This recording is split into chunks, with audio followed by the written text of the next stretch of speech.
Hey everybody, this is Charlie Dobbins. I want to welcome you to the next edition of the Masterclass Elite Group Coaching Call. And this time I'm very pleased to introduce to all of you and have him tell you his whole story, good, bad, and the ugly. My newest multifamily investor client, Steve Firestone. But before we meet Steve, as usual, I've got to do this as required by the Massachusetts Bar Council's office. I'm here to tell you that I am a lawyer. I'm not your lawyer. Get a lawyer, and I think you're going to hear that why that's good advice today. So that's all. That's my entire introduction. But now I want to introduce all of you to Steve Firestone. Steve, how are you? Good, good. Welcome aboard. Thanks, Charlie. Welcome aboard to two things. First off, the call, and then to the world of multifamily ownership.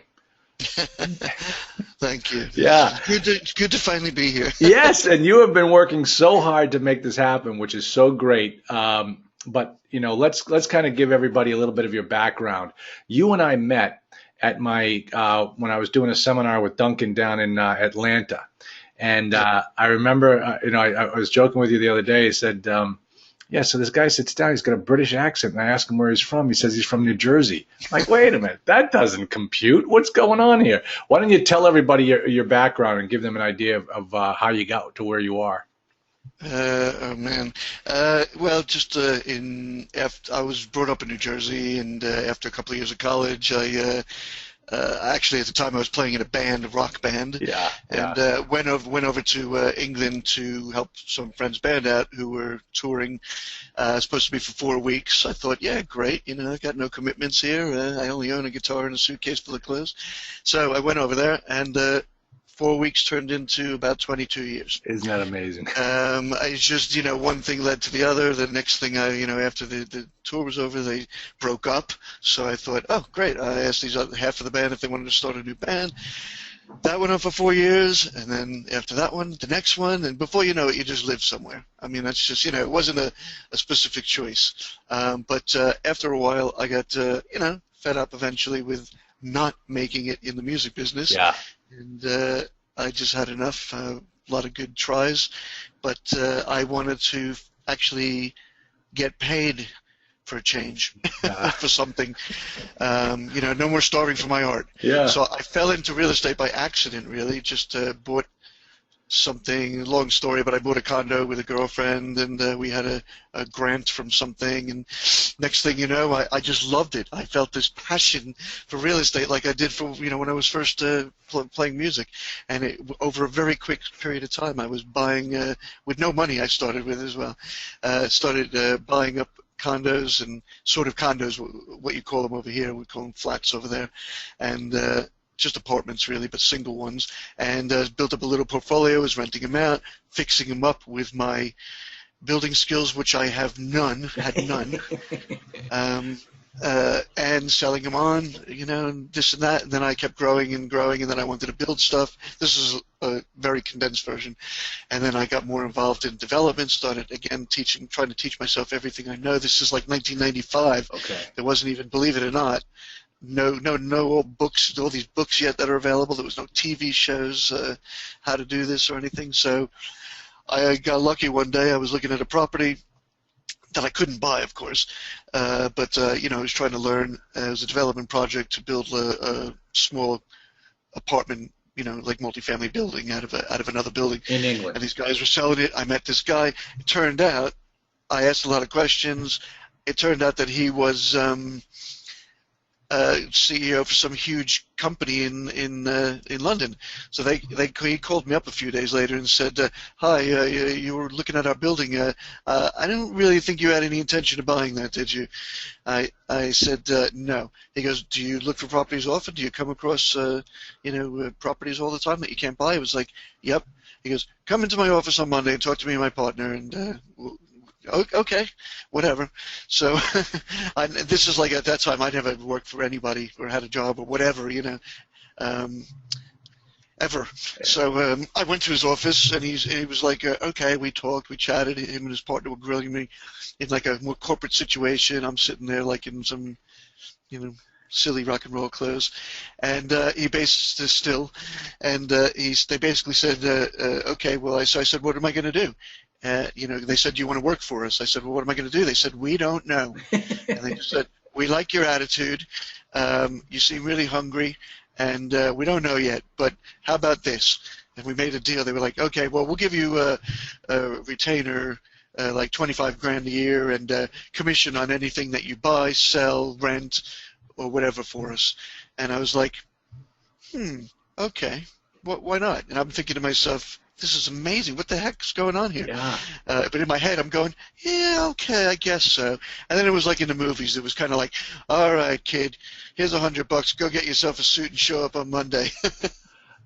And it worked. And then I ended up this guy who was my original mentor took me under his wing, and I just really shadowed them for a long time, and he taught me everything in commercial property and retail, and they were buying redundant old buildings and building blocks of flats out of them, apartments, condos, whatever, and just everything. I started within a short period of time. I was like finding huge properties for them and negotiating on deals, you name it.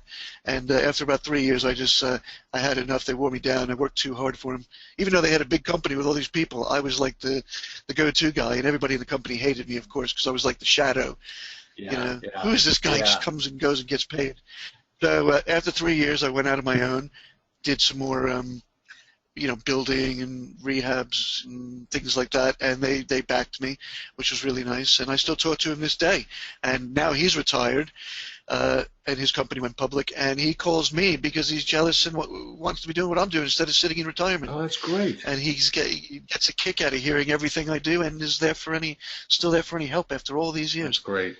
Now, so the market, I'm going to fast forward a little bit. Market crashes, Yep. You decide Yep. you want to raise your kids here in the States, and you and your wife moved back here to Florida. That's it. I basically did it till 2008. Lehman Brothers crashed. It had the same effect over there, maybe even worse, because it was literally immediate. It was like almost no one knew what was happening before the day after Lehman Brothers crash. My 15-year relationship with Barclays Bank and track record was worthless. It was like, hi, so what's going on today? Who are you? Wow. Yeah. It was really like that. There was like all of a sudden in one day, no one to sell anything to, and no one to borrow any money from anymore. And it wasn't, private money over there is not really a big thing.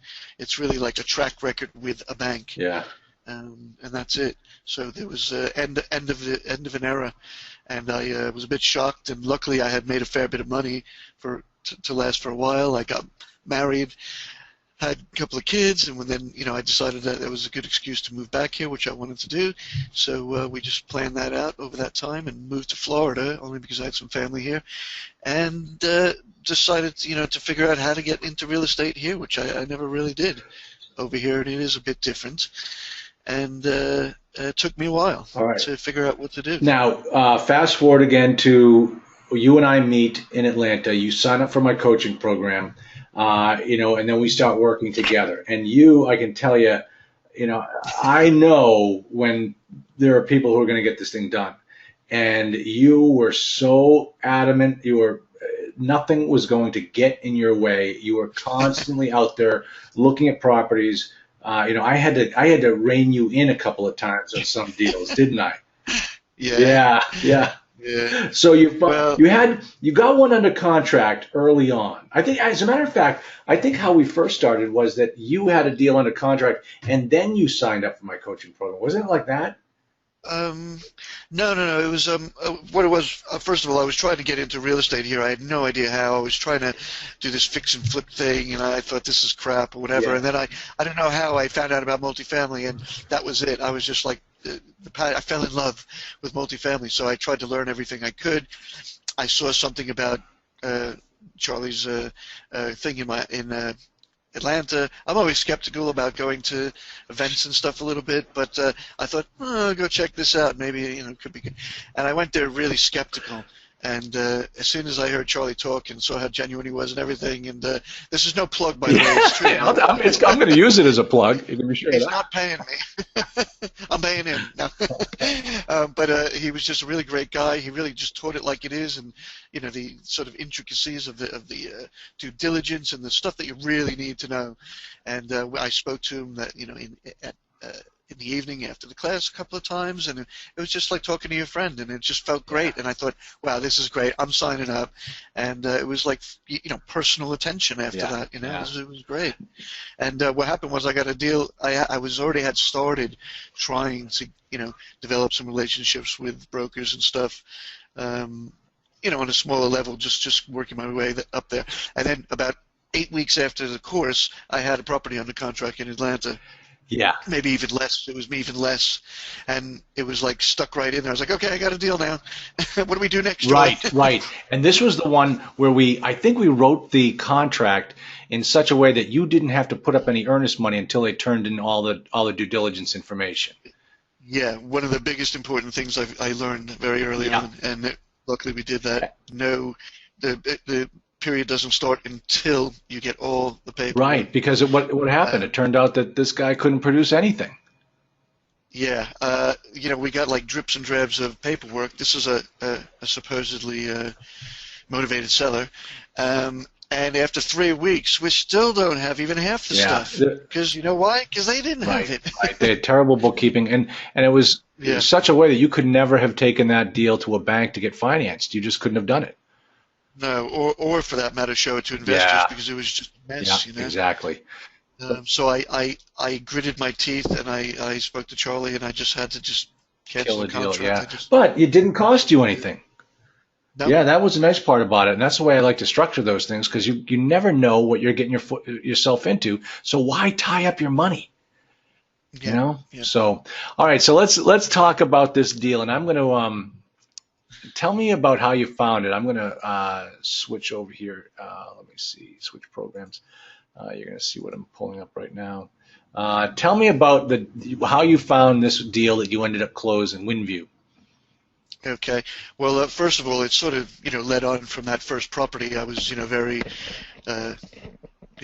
excited, and I wanted to find another deal, and I learned a lot from that one early on. And of course, I went on from there, trying to find deals for many months, most of the best part of the year, and it wasn't as easy as that again. To get something under offer that quick or find the right deal, or whatever. So over that time, I just worked on developing relationships with brokers in all my sort of key areas and states that I wanted to be in. And, I made a lot of sort of buddies out of various brokers who, the ones that grilled me and asked me what I own and were a bit more skeptical of me, which weren't that many, but there were. Those are the ones that I don't call back and be buddies with, but the ones that I right away got through to and they didn't question me, I started doing, the relationship thing, calling them back every few weeks, and just acting like they were my friends. Yep. And they never asked me a word. I say it's a hoop jumping business. Sometimes you can jump through the hoops. Sometimes you just have to go around them. And if you can't overcome some, find somebody else. And even in the same company, you're talking about some of these big broker national companies, even in the same office in the same town. There's like 4 or 5 different guys in there potentially. If I don't get on with one, well, next time I see something available that's got someone else's name in the office, and I call them. Exactly. Yep. So anyway, so long story short, the broker who I originally had this deal with, the very first deal, had something on right before Christmas. Hey, wait, just so we said we're not mentioning any names, but is this broker's name that of a color? Okay, yes. Okay. So it's the same guy that gave you the deal that we tried to get done the first time. It fell through, but you stayed in touch with him and you kept maintaining a strong. Yeah, I tried to stay in touch with him. I was a bit more concerned that I looked bad because I pulled out, but in reality, I turned it around, which is what Charlie sort of told me to do. And I wrote him a letter telling him how he shouldn't have even had that on the market with the paperwork the way it was, and all this stuff. And I sent it, gritting my teeth. And he actually wrote back and apologized and said I was right, and he owed me one. Yeah, isn't that great? I mean, and I was like in shock. I said, Charlie, look what I got. That's fantastic. I mean, you held the high road and came off looking like the professional, and you'd never done a deal. Yeah. You'd never done a deal. Yeah, that's great. So, long story short, this one came around. I did keep in touch with him, and this one came on it was on the market, but he called me and told me, have a look. These guys are really motivated. They want to get this under contract quickly. So I put two and two together. I loved it. Second I saw it, I thought this is a perfect 138 units, not too big, but not too small. I liked the way it looked. I thought it had potential. Okay, tell me what you liked about it when you looked at it. Let's see if we can scroll through some pictures here. Well, by this time I had already looked at, a lot of properties in Atlanta because that was my first market I was looking in, so I sort of knew it well. I knew that a lot of people didn't like the very south part of Atlanta, so this one happened to be in Stone Mountain, which is just north of the 820. So I thought, that's good. That's better location. Although it is a C property, it's still got a better location and an established area. So I like that. I liked the way it looked. Yeah. I thought it's got a good look to it. It had, I knew they were motivated. It had over $1 million worth of works that they had put in over the last 2 years, and it was actually documented. Yeah. So it was true. It was true, which came out in the due diligence. So they had already put all new roofs on.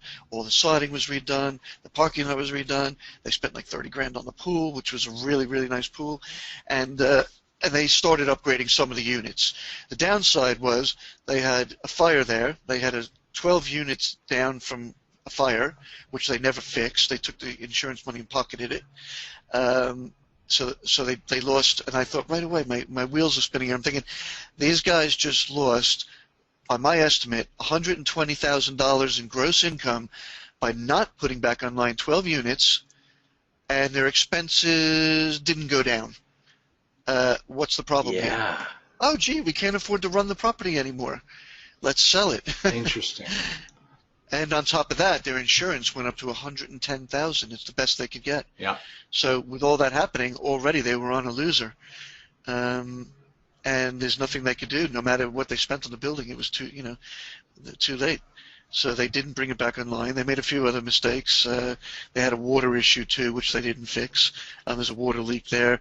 Water bills are about, potentially 30% over what they should be. Just a few other things, that I noticed. So the numbers there wasn't an NOI. Okay. And which was a bit, I guess brave of me because that's not what you really learn to do. Right. So what you're doing is when you have no NOI, it's what we call a non-cap rate sale. It's a non-performing asset. So you were taking this thing over because it was because these guys just couldn't make a go of it. But you had seen the potential in this with some changes in the expenses.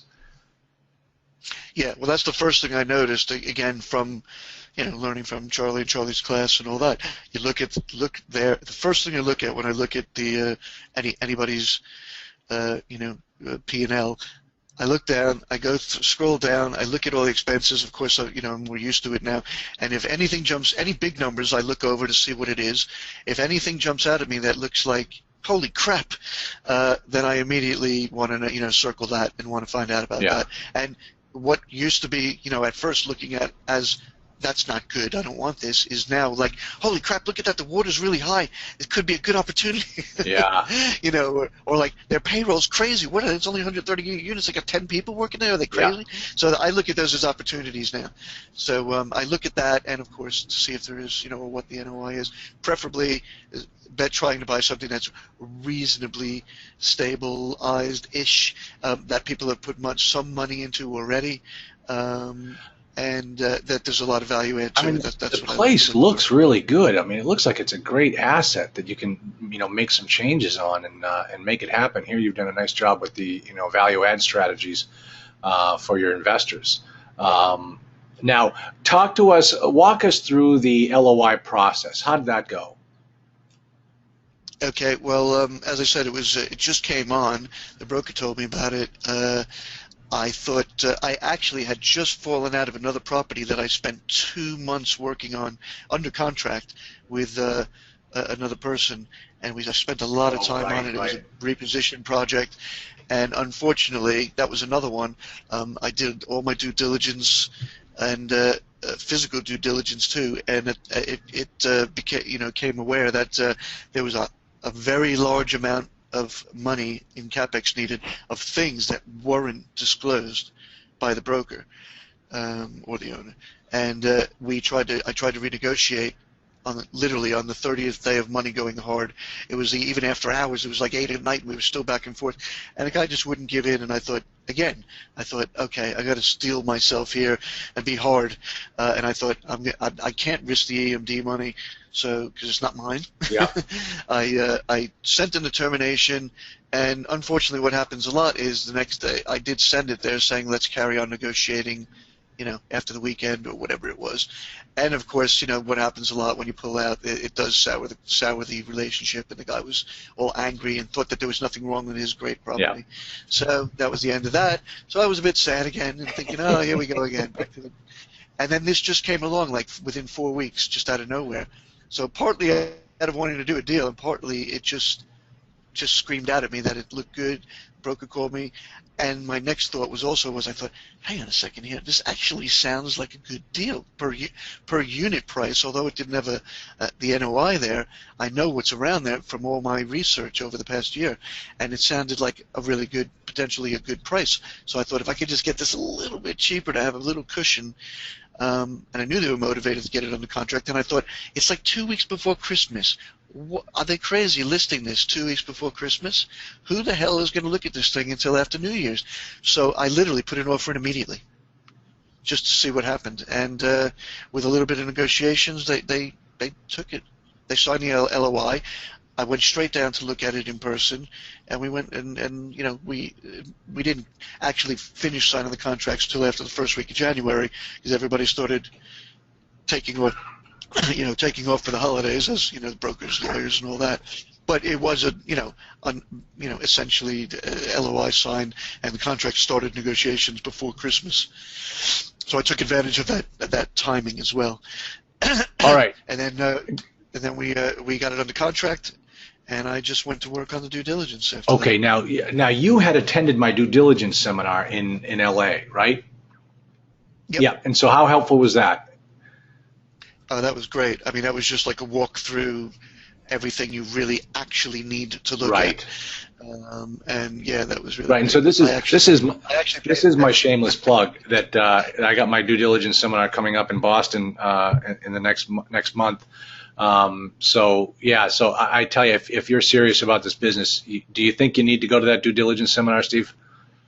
Yeah, absolutely. I mean, I've read, just about every book there was to try to teach myself and learn stuff, but there's nothing like going, especially with someone like Charlie. He's, when you're there, it feels like he's a proper teacher, like he wants to teach you, like teachers should be. Yeah. And, he walks you through every part of it, and he, tells you with like anecdotes from different people who've done things wrong, or if it's something that he wants to hammer through to you, he really tells you, you got to do this, and then he'll say it over and over again. And usually the anecdotes, usually the anecdotes all begin and end with me. Yeah, usually they're all stories about me too many times. So, all right, now the thing is, so you go through the due diligence process. You go through and you make the decision. Right, your money is about to go hard. Let's not talk about the financing end of it just yet. Okay. Let's talk strictly about the due diligence. When you had completed your due diligence, what did you learn that you needed to have adjusted, or was everything exactly the way they had described it, and there was nothing more for you to do on the physical due diligence aspect? Yeah, I mean, I again, because I haven't really been 100% through the process, I was still a bit nervous, like, how do you do all this? And but we did it with the help of my wife too, who's of course now totally on board. Oh, good. Yeah, she saw that check come in. She should now be. She loves it. Well, she was just skeptical before, as I can understand. She didn't have my passion. She couldn't see, could he really do this? He's got money. He's going to buy $1 million buildings, and now she's, totally in there. But we got all the paperwork through immediately, which was scary because they had everything ready. Yeah, that's amazing. So it was like every single thing on the checklist, they made sure. Their lawyer was pretty hard as well, and everything was there. There was nothing. I couldn't find anything to like buy some time. Right. So we had it like practically the next day. So we started going through it. Me and my wife, we started going through everything. She's great at she used to work for bank in the international bank, in the sort of back office, doing Operations. I can't even remember. I always forget the word. Where you match up all the things to make sure that they're right. So she's used to things like that. Reconciliation. So that's it. Reconciliation. So she did a spreadsheet. We went through all the bank accounts, put down all the the income. And then we went through all the P&L statements and all that stuff, and it just all looked good. We were like a bit looking at each other like, okay, we're done. That actually is the same figure. Oh, that's great. And it took a long time. I mean, it wasn't 10 minutes. Right. No. This is the heart of the due diligence. If you can't get past this part, don't even bother walking the rooms. That's it. So we made a spreadsheet with all the utility bills, all the income, of course, the deposits, and whatever else. Of course, nothing comes out exactly to the penny, Right. but I mean, it was there. It was all there, and we were fairly impressed that it was very well kept. It was actually run by a really big national management company, so they had everything to hand, like it should be when you sell a property. And that took us a while. We were way ahead of the game. We tried to get everything done as early as we could, so we worked really hard to get that stuff done early on. And so from that point of view, it all checked out. And then, of course, after that was the physical due diligence. So I went down there.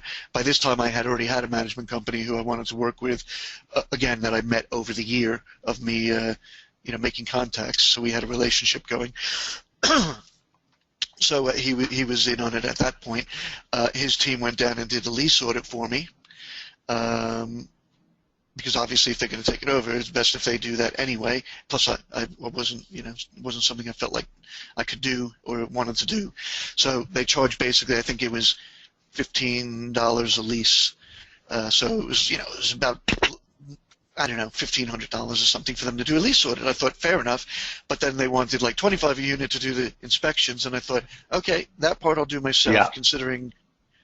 I'm really not doing so well on funds here. I'm, all my big money I made before has dwindled. So anything I could save. So I did all the unit inspections myself. I made worksheets. I went through 138 units in 2 days. But Steve, that's what I taught you in the due diligence is that, you can do the walkthrough of the units. You don't need to be an expert to do that, to spend $25 a pop. I mean, you do need those guys to go out and look at the roof and the HVAC and the foundation and the physical structure. But inside the units, no, those guys don't know how to look at a unit the way you as an owner needs to look at that unit. They'd walk in there and say, okay, the plumbing works and the electrical works and all the sockets work.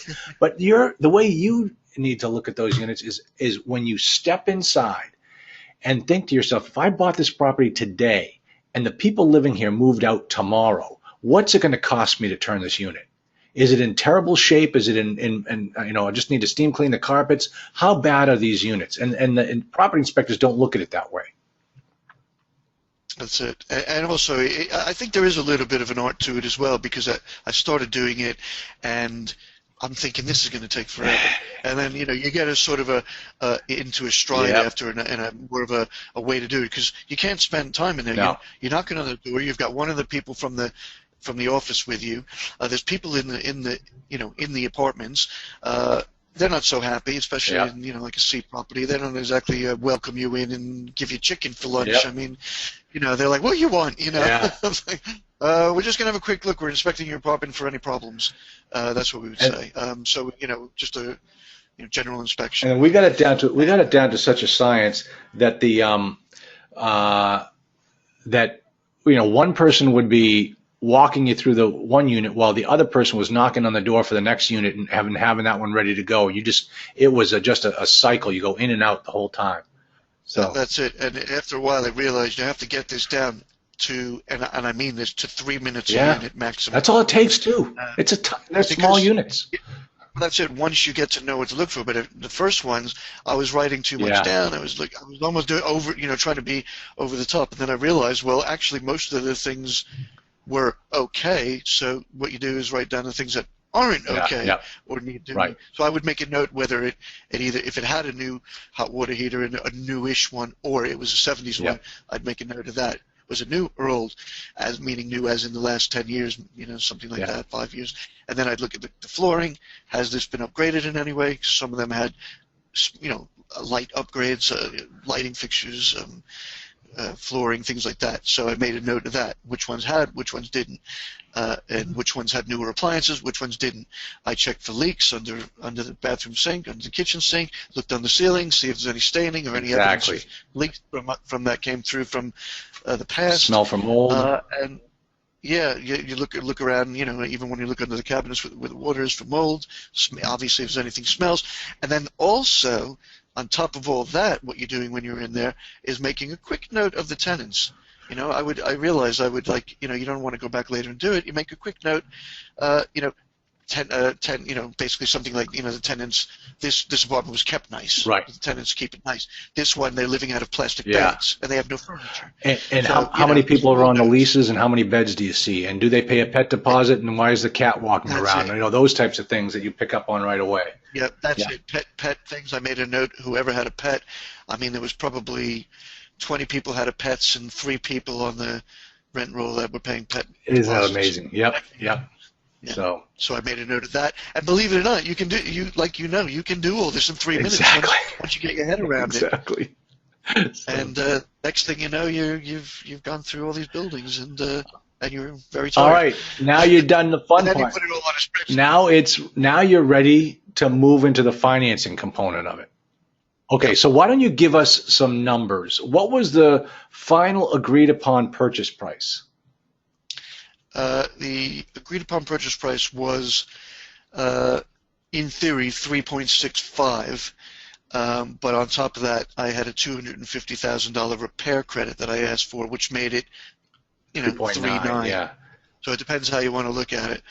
So about $28,000 a unit, with the repair credit put in there. 28,000. Yeah. And I guess you then went out to the mortgage companies. You went out to your mortgage broker. Yep. And how did that go? It was more difficult than I thought. Okay. Tell us what. I had a few brokers. First of all, had to be a bridge loan, of course. Because it was a non-performing asset. Yeah. Okay. So and not too far off. I mean, I from my pro forma and being conservative, like I was telling Charlie, another day about this, and I said, it was all all these brokers, the normal ones, not the bridge loan guys. They said, well, we can't really lend on it today or the day before you buy it, but the day after you buy it, because I had expense reduction starting from day one. They said, we'll lend on it then. So, you won't do it the day before I buy it, but you'll lend on it the day after. That's really helpful of you. Yeah. Now, what's the occupancy? Well, at the moment, because we had the 12 down units out of 138, so out of the 126 that were rentable, there was 85% of those, which basically give you a whole overall economic occupancy of something like 73. Okay. Oh, wow. Okay. Because of the down units. Right. So, it was bridge loan. And of course, I also made a full sources and uses list of how much we would need for everything and what we needed to spend there, within reason. I mean, just it takes a little trial and error to go see what other people spend on things or rule of thumb numbers or whatever. But I made a CapEx list of how much it was going to cost me to do, the fire damaged building, how much is it going to cost me to fix this water problem, how much, there's no playground. That's another thing that I loved. I always looked for that. Guys spent $1.2 million on a property that's all 2 and 3 bedrooms. Yeah, no place for the kids to play. And they're surrounded by other apartment buildings, and they don't have a playground, not one stick of equipment. Wow. So I thought, great, that's really necessary. Yeah. So playground, and whatever else it needed, made a list of everything I needed, and added that onto obviously the project cost. Okay, now when you say a bridge loan, when you're talking a bridge loan, part of the problem that new investors always bump into is a key principle, and having somebody that will be able to sign on the dotted line that brings gravitas or weight to with their resume to the deal, so the bank will give you approval. When you're dealing with a bridge lender, is that even an issue? Yeah. I mean, so they wanted to see who you were working Oh with. yeah, it was yeah. I mean, I don't know if it's more, but it felt like more because it was more risky. Okay. And just get, Fannie Mae qualifying property, they're not that worried because they have strict, rules about what they'll lend on. But when you're buying a bridge property, these guys, aside from that, they do it quicker. They don't do as much due diligence or inspection as the traditional loans. So they're taking more risk. Plus, they're risking that you're actually going to do the Yeah. work and can turn it around. So yeah, they want someone with experience.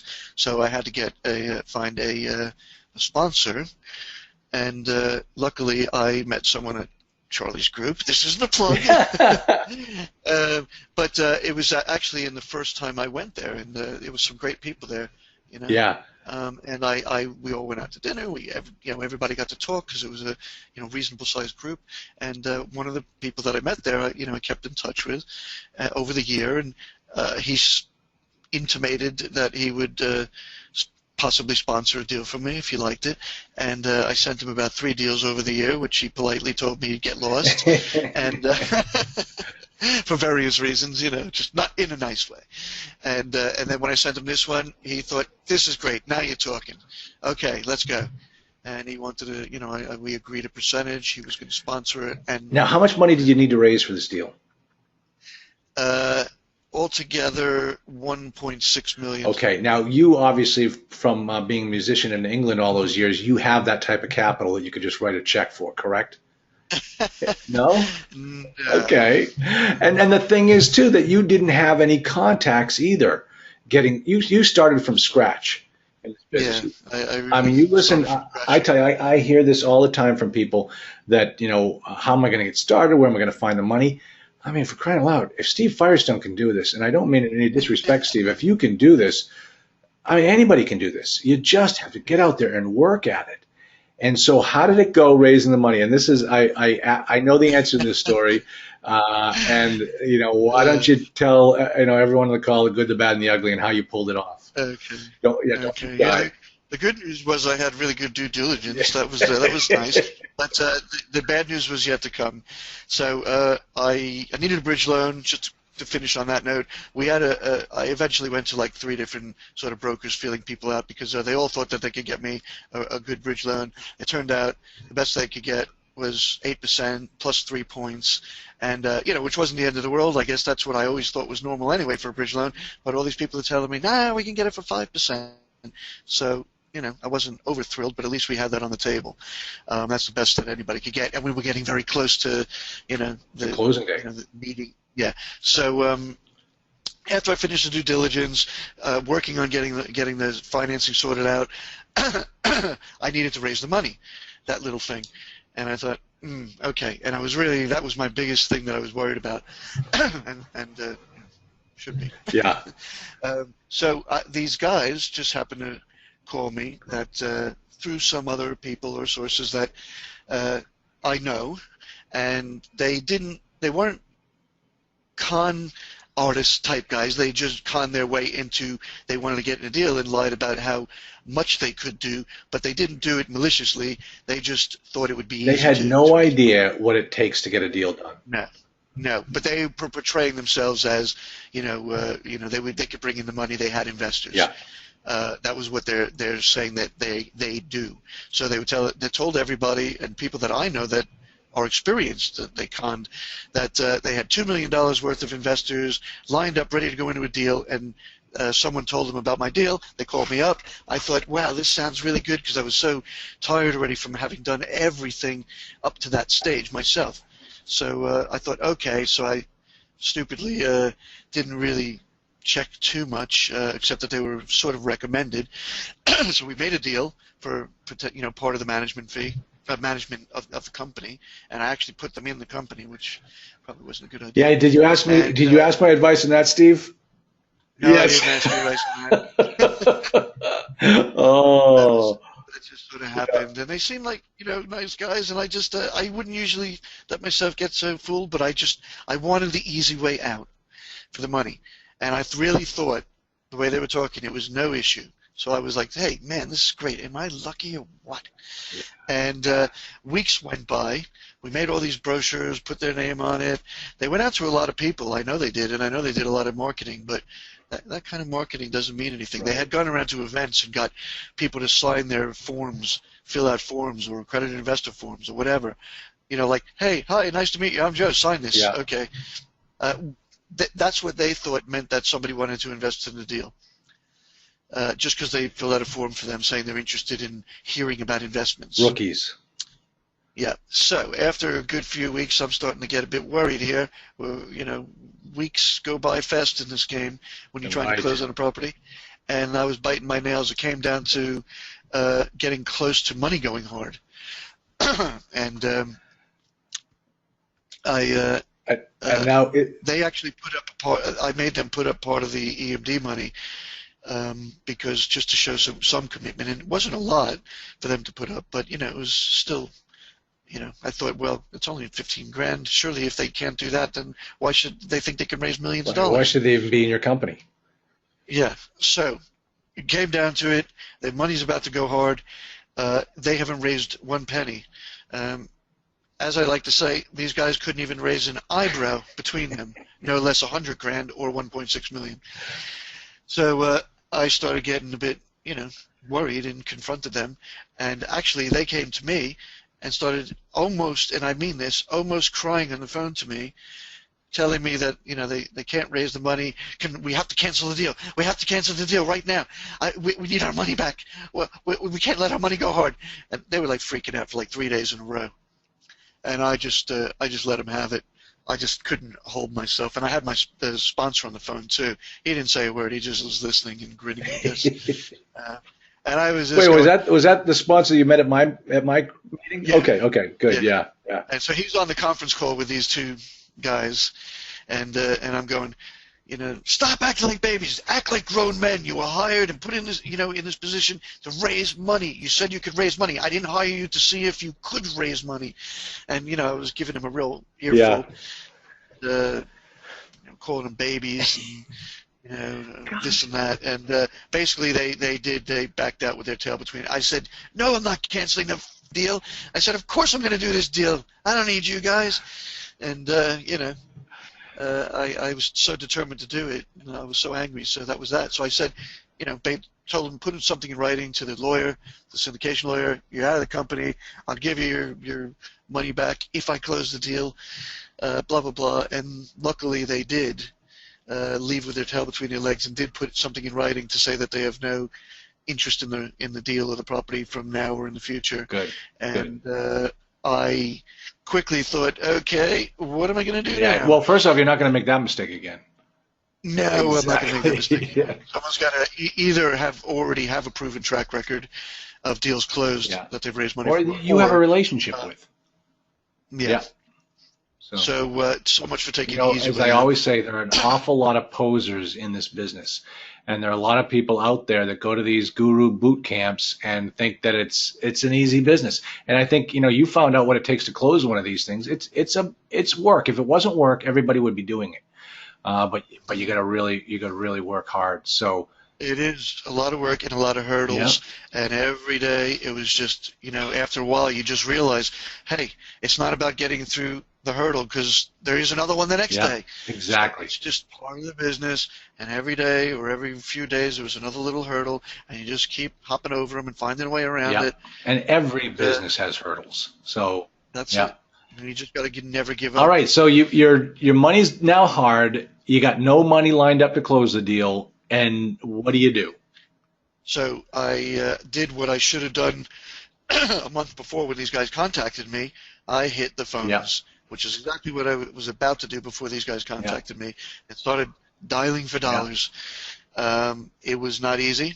I emailed out everybody on my list of people that I had met over the course of the year at various events. Not to a very resounding response. Nobody was actually sending me checks over and, wow, Steve's emailed us. Let's send him $100 grand. It was not like that. So it was like pulling teeth. I managed to get a couple of people interested for, 100 grand and here and there. And then I was also calling, obviously, people that I thought would be bigger or, that had more money. So luckily, one of the people, again, a connection that I had met, a management company person a year before, probably around the same time I met Charlie, that I kept in touch with. She was on my list. I called her. She worked for a couple of guys that had a lot of units, and I told her what my predicament was. By this time, we're getting really late in the game now, as in I had a second deposit due on the next Monday, and this was like Wednesday, the week before, and it would have brought it up. It was a big deposit, and there's a reason why, too. I'll tell you after about the financing. But I agreed to it, and it brought the whole deposit up to $200,000 hard. Holy cow. Wow. Because I wanted to make sure by that time I'm going through with it. You got ice water in your veins, Steve. Yeah. We had 50 up and then 150 to come, and they wouldn't give in on it. So I, just like I said, I kept calling around. I had quite a few people thinking about it, a few bigger players that showed interest, but they wanted like practically the whole deal. I mean, I'm not greedy. I just wanted to do the deal for a lot of reasons, not just the money. You want to get your foot in the door. You want to be able to say, hey, I have a property now. I'm here. But at the end of the day, for all my hard work and sweat, I wasn't about to give somebody 95% of the whole entire, project for doing nothing except handing over some money. So luckily, this management said, oh, I'll get one of my guys to call you. They did. They called me in a few hours. They liked the deal. They were in that area already. They luckily had a lot of their own investors and a lot of properties. And we talked about it. They liked it. I spoke to his partner. He liked it, and they pretty much said, I needed 200 hard on Monday, and closing in within about a month. And they were like, okay, we like it. We're in. But they said there's not enough in it for us because I had another sponsor in there. Okay, right. And that was a very hard conversation to have, although it was sort of mutual because this sponsor, luckily, is a gentleman and, was really doing it genuinely to help me, not just for money. And I spoke to him. I told him he wanted to see me do this deal and get it done somehow, just on a personal level. So I told him I found these guys. They're going to put up the hard money on the Monday. They want to do the deal, but it's just they can sponsor if I need to as well. And he luckily said to me, I know you don't need me. I was like, well, it's not like that, but I got to get this deal done one way or the other. And he said, I'm not standing in your way. Don't worry. He goes, you didn't, you ended up, you did well. You didn't need me to even sign the note for you at the end of the day, which is amazing that you sorted out. Yeah, and I didn't put any money in the deal, so I'm stepping aside. Yeah. That guy's a good friend. Good guy. And he still called me all through the thing to make sure it was all going okay, and that if I needed any help or any advice, and even now, he calls me every week. Make sure everything's okay. So that's a great person to find. Exactly. Yeah. And Steve, those are the types of people you find at my meetings, right? Yeah, that's it. It is true. You want to find genuine people. It's the same as making friends with somebody. You move to a new town. It takes a while to really know if someone's for real or not, but you got to start somewhere, and you make some friends, and you see how it goes. Yeah. And who's real and who's not. And there's a lot of not real people in this business. As a matter of fact, probably twice as many as real. Posers. Maybe more. Yep. Posers. Yep. So anyway, that freed me up to go to these guys and say, okay, this is the deal. So they were very nice about it because they could have held my hand over the fire because they knew I wanted to do this deal, and I literally was about to lose it because everybody else was ahhing about doing the deal. And these guys just said, okay, we're doing it. And they just put up the 200 grand hard on the Monday, and that was that. And I just knew to myself, once they put down that money, you're done. I just went, my whole body. Yes. Just went, because I thought these guys are not losing 200 grand. Right. And we agreed, to split the management portion, which was I did 60-40 for the 60% to the investors on the whole deal, cash flow and back end, and we had 40% for the management. I agreed to split it with them 3 ways. Okay. Fair. More than fair. I mean, in my position. Yeah. And they actually said to me that I should get more of the acquisition fee because I did all the work. Okay, so how much was the acquisition fee?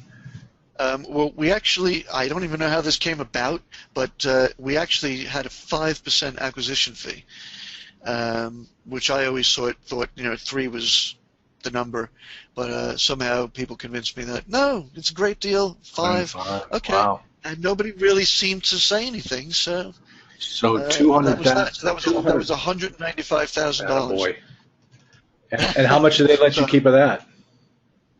so I got 40%, and they got 30 each. Bearing in mind that they're not partners in a company; they have their own Right. company, so they do stuff together or separately. So I gave them 30 each, and I had 40, which was $78,000. So at the closing table, you got a check for $78,000. Well, not Okay. quite. Not quite. That's the rest of the Okay. story. So these guys came in, everything was great. They put the money up. They got their investors on board. We opened, opened the companies. I opened up all the bank accounts, all that kind of stuff. We changed around the property brochure to put all their details on it. All that stuff was happening really quickly. And in the middle of all this was also jumping back to the financing thing. What was coming up to now, before we went hard, to the 60-day contingency, and that's what that 200 hard was all about. So we came up to the 60-day contingency, and all I had was this 8% bridge loan, which, I guess I didn't think much of it. I just thought, well, I'm going to do it. I'm not going to not do it. But the broker, who's this guy, if you remember, who's I got friendly with, even though he works for the seller, and he said to me, that's just too much. He goes, I don't understand why you can't get cheaper. And I was like, well, so he was in contact with his seller, who is one of his regular clients too. And they thought, oh no, I guess I'm reading into this, but I'm thinking they thought, oh no, it's like 4 days till, or maybe it was a week till the 60 days, and they didn't want me to pull out. So they thought, is he going to pull out of the 60-day due diligence clause because he can only get 8% and he's not happy with that? So they spoke to the broker and said, hey, look, why don't you just tell them that we'll finance it for 6%? And I was always taught you got to ask people for owner finance, and most of the time they tell you to get lost. And they came to me and said, "Hey, how'd you like it if we were the bank?" And they offered me exactly what the bridge lender was going to give me, including the capex percentage of the capex that I needed, and the 6%, no fees, no points, no nothing. And I just was gobsmacked, I was like, what? So they financed 100% of the, well, not 100% of the deal, but they were the entire bank. It wasn't like a second mortgage these guys were giving you. No. Yeah, they were putting you in first position. For 12 months, and then with a 6-month kicker. 6-month extension. Okay. All right. But like you said early on, those bridge lenders are more anxious to do business with you now. So you probably shouldn't have a problem refinancing within 18 months. No, we've had quite a few of the regular lenders that were interested in the property in the first place, but the numbers weren't there, lining up already. Yeah. So they just want us to get the fire damage units back online, get the occupancy up, which it will be once that's done. We're upgrading a lot of the units, raising the rents, changing the name, building a playground, and believe it or not, I'm doing all that within less than 6 months. Yeah, that's fantastic. So we should be able to have no problem getting an agency loan on this, within the 12 months. Excellent. I hope. Now you own the property. You guys closed on it. Now let's just wrap up that open loop here regarding your acquisition fee. Okay. What happened there? So aside from that, I really did need the money. We're getting down to the last dregs of living here, and my big money I made was just about run out, squeezed every penny down to the last minute. So it's not like I was in a position to oh gee, I got another year to go find another property. Yeah. So I was very motivated. Anyway, we closed. They didn't, to be fair, admittedly, it was a short time. They only had 2 or 3 weeks, 3 weeks maybe, to raise some money. So they raised a good portion of the money. We only needed, I don't know if anybody knows, but when you're doing the syndication, there's a certain percentage of the money that you have to raise of your raise before you can what they call break impounds. So you're not allowed to use any investor's money that you get into the bank account until you reach a certain proportion of what the raise is, and then you're allowed to break impounds, so to speak, and use it for, well, sort of anything you want, as long as you know that you do owe it back if the deal doesn't go through. But until that point, so that was the first goal, was to get to that point, which we did. Okay. And then we were able to close no matter what, and it was enough to close. So we had more than enough money to close and to get started on the works, but we didn't have the full raise by the closing date, but it made no bearing on the close. It just meant that we're not getting our full acquisition fee right now, and we still have some capex to raise to do all the works that I want to finish on the property, which we wouldn't even get to for 3, 4, or 5 months from now. So, but I mean, it may be that you guys can stop raising the money now, get this thing to be a performing asset, refinance out the bridge loan using agency paper, better, and then pull money out of the deal, and then be able to pay yourselves at that time. Yeah. I mean, at least there's options. Yeah. At least all I was concerned about was we own the damn thing. Yeah.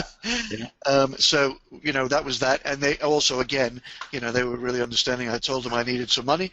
They didn't take any of their acquisition fee, and they told me to take what you need. Oh, that's great. So, I didn't want to be greedy. I took like 25 grand, and they're still getting raising the rest of the money now anyway from their investors. And, but the property, and I'm getting on with working on the property. The property still owes you $53,000. Yeah, that's great. The bill. But we only need about 350 more to actually pay ourselves and the rest of the capex. So we're not talking like mega here. Right. But you're owed that money. That's in the deal. That's written into the deal that money is your money, and then once you get it, that you get paid first. Good for you. Good for you. So, and you're going to own about 13% of the deal. So that's not a bad payday. That's how you start building your portfolio. Yeah, that's it. For my first deal at that point, I was just happy to finally get on the ladder, and it does make a big difference, as everybody's always told me. It hasn't been like snowball effect yet, but we're getting there. I felt relieved, like all of a sudden, it used to be like when I was networking or trying to do things or brokers, money, it was like the emperor's new clothes. I can talk the talk and get away with it, but at the end of the day, if I got found out and they said, well, what do you actually own? What's the last deal you did? Exactly. I just got some clothes. Yeah. Now, but the nice thing is that these other partners are letting you use their resume to go out there and do more deals. That's how they want to work with you. Yeah, well, that was the other strange thing that's come out of this.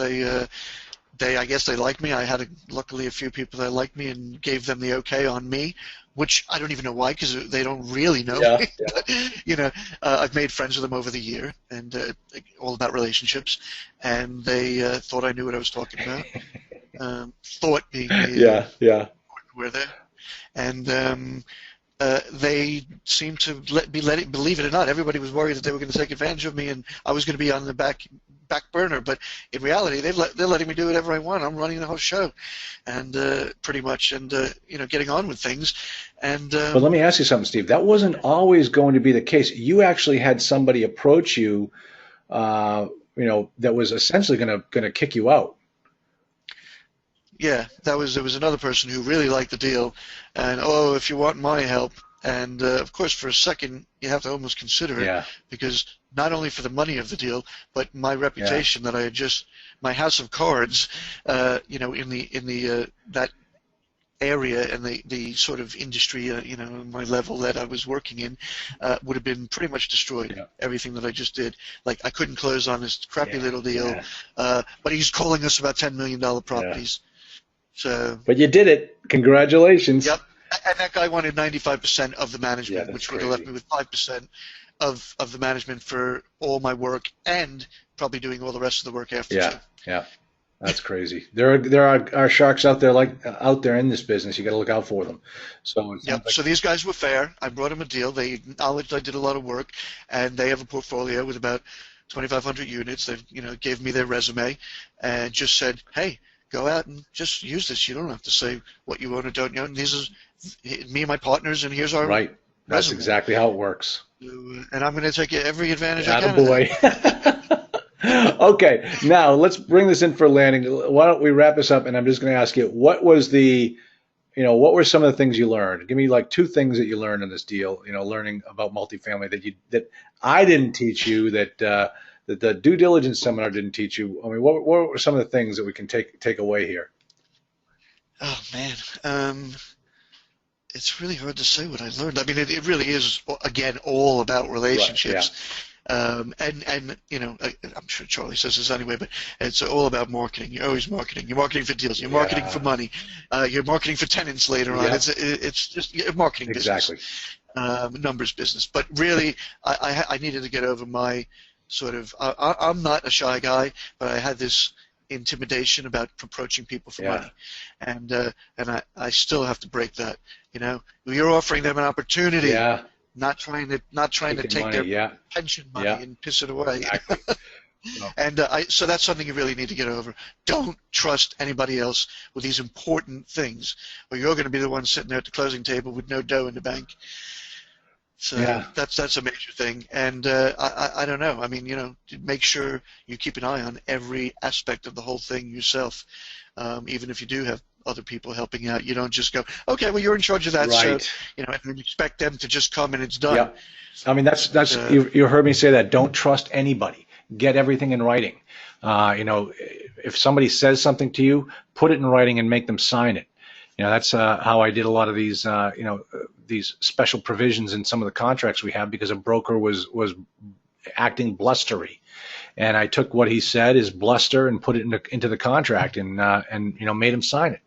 And so don't believe anything anybody says. So yeah, there was a few things that I did that, as you know, with the guys with the money and stuff, and it wasn't that. It was that I actually officially put them in the company, in a legal, yeah. and I did a lot of things like that that I shouldn't. No, because you were anxious. You were anxious to get the deal done. You thought you needed to do that. And they could have backfired on me. Of course, they could have said, "Hey, Screw you. okay, well, we couldn't raise the money off Exactly. ship, but we still own 25% of the Yeah. deal." So I got lucky in that one and escaped. So I learned a lot of things like that. That goes to what the other thing I say about hoarding your equity. Hoard your equity. That's your kids' money. Don't give it away. Yeah. So yeah, here's my shameless plug, just to let people know. I mean, you came out to California. I'm now doing it in Boston, the end of June. If anybody wants to find out how the due diligence program works, multifamilyinvestingacademy.com/due diligence. If you're a member of my owner forum, you get a significantly reduced entry fee, and then if you're a member of my master class, you get a reduced fee. And if you're not a member of either, then you pay the street price. But this is where I taught Steve all of the intricacies of how to do a deal once you start making offers. And I think this is if anybody is thinking about this business and get to the level that you just did, Steve, you have to take this due diligence seminar. There's nothing absolutely. Like it. It's the nuts and bolts of it that you need to get into your head. From someone literally telling it to you in person. Yeah. And you just have to never give up. That's the other thing. Just a quick one. I was telling Charlie, I was literally really nervous and thinking, can I really pull this off after all that happened? And it was a really stressful time. And I knew I had to do this deal, so I thought, right, I made this sign with my kids, this big long sign that says, "Failure is not an option." Yeah. And then I have I have 5 and 7-year-old, and we were all coloring it in on the floor in rainbow colors. And I have this thing like a big banner across over my computer, and the whole end of this whole thing, while I was trying to get this deal done and get someone on board, I would just look at this thing and think, right, my kids helped me draw that. I explained to them what this means and what the deal means to us, and I just looked at it, and that just helped me get through. You never give up. That's it. No matter what. Yeah, you're just channeling your inner Winston Churchill. That's what it was. So, Steve, hey, thank you so much for coming on line here and sharing this with you. And let me ask your permission. Your handout, your offering memorandum. No, I'm not giving any handouts. Now that I have money, nice guy. He doesn't need you anymore. No, I don't mean those handouts. I mean your offering memorandum that I was just showing online here. Can I make that available to my students so they can see? Yeah, it? Okay. sure. So you can see I will everything post that I put that into that as well, as far as all, more due diligence, which was, looking at obviously doing comps, doing Right. your market research on the area, jobs, everything. Right. And that's all in there. And I that was all stuff I either stole from brokers' things or found myself. Yep. So. All right, so I'll post that, and also Steve, if anyone wants to get a hold of you, because this is a relationship business, can they contact you? As long as they have money, they can Yeah, contact me anytime. boy. If they don't have money, they can still Yeah, try to yeah, contact me. yeah. He'll get put in a junk pile. No, of course. Anybody who wants to know anything, What's your email address, Steve? My email is sf for Steve Firestone, sf at crownbaygroup.com, crownbaygroup.com. Great, excellent. So, all right, man. Hey, I'm so proud of you. This is great. From where you sat in the front row in Atlanta to where you are now. You did it, pal. You did it. Good Thank you. for you. Thanks, Oh, Charlie. I'm glad I could help. All right, everybody. Yeah. Thanks for dialing in, and this is going to be posted up in the group coaching archive momentarily, and we look forward to getting you on one of these calls. I think I have another student who's about to own a property, and within the next month, and that's going to be posted as well. So thanks, Steve. I appreciate all you've done, and we will talk soon. Great. Thanks a lot, Charlie. Speak to you.